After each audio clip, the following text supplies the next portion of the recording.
পুকুর থেকে ধরা বোয়াল মাছ আর পুঁটি মাছ দিয়ে করেছিলাম আজকের দুপুরের খাওয়া দাওয়া। আর মাছ ধরে এনেছিল আমার জামাই। তার মাছ ধরার এত শখ যে দুপুরবেলা বাড়ির পাশের খালে নেমে পড়েছিল, কিন্তু 2 ঘন্টা চেষ্টা করার পরেও বেচারা কোনো মাছ পায়নি। কিন্তু সে হাল ছেড়ে দেয়নি। পরের দিন সকালবেলায় চলে গেছে আমার চাচা শ্বশুরের পুকুরে। সেখানেই তার মাছ ধরা দেখতে যাচ্ছিলাম। গিয়ে দেখি একেবারে লুঙ্গিতে গোছ দিয়ে নেমে পড়েছে মাছ ধরতে। এটা আমার চাচা শ্বশুরের পুকুরের পানি বের করে ফেলেছে, সব মাছ আজকে ধরা হবে। এখানে আমার দেবর, ভাগ্নে, আমার জামাই সহ আরো কয়েকজন মিলে মাছ ধরছিল। আজকে দুপুরের খাওয়া দাওয়া হবে এই মাছ দিয়ে। এখানে বোয়াল মাছ, তেলাপিয়া মাছ, পুঁটি মাছ সহ আরো বিভিন্ন রকমের মাছ ছিল। কাতলা মাছও ধরা হয়েছে, সাথে কিছু কই মাছও ছিল। মাছ ধরে ধরে সবাই বড় মাছগুলো হাঁড়িতে রাখছিল আর পুঁটি মাছগুলো এই গামলাটায় রাখছিল। আমি কিছুক্ষণ পরই বাড়িতে চলে এসেছিলাম। বাসায় অন্যান্য অনেক কাজ রয়ে গেছে। ছোট ননদ তার জামাইকে নিয়ে এসেছিল, তাদের জন্য নাস্তা রেডি করছিলাম। মাছ ধরা শেষে কিছু মাছ উঠানে নিয়ে এসেছি, বাকিগুলো আমার চাচা শ্বশুরের ঘরে। এখান থেকে আমার জামাই কিছু বোয়াল মাছ নিয়েছে আর পুঁটি মাছ নিয়েছে। তারপর মাছগুলো কাটাকুটি হচ্ছে। আমার শাশুড়ি আর ননস মাছ কাটতে বসে গেছে। এই যে হাঁড়িতে মাছগুলো দেখে, তেলাপিয়া আর কাতলা মাছও এর মধ্যে আছে। সেই দিনই আবার আমাদের এই পুকুর থেকেও মাছ ধরা হয়েছিল।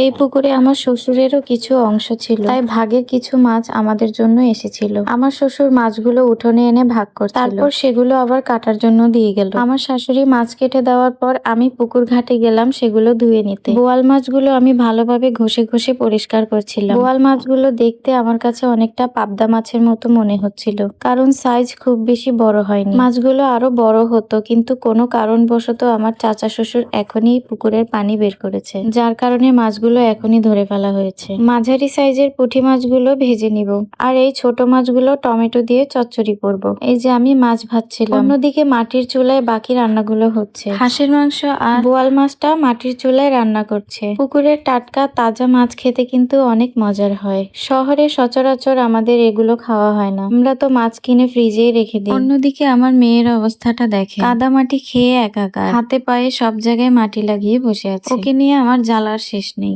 সব রান্না বান্না শেষে সবে ফ্রেশ হয়ে ভাত খেতে বসে গেছি। আজকের দুপুরের খাবারে ছিল পুঁটি মাছ ভাজি, ছোট মাছ চচ্চড়ি, পাবদা মাছগুলো ভুনা করা হয়েছিল, তার সাথে একটা বড় মাছের মাথা দিয়েছিল, আর এখানে হাঁসের মাংসও ছিল, আরো ছিল মসুরের ডাল। প্রতিদিন এরকম টাটকা মাছ আমাদের খাওয়া হয় না। আজকে দুপুরের খাওয়া দাওয়া তাই খুব জমেছে।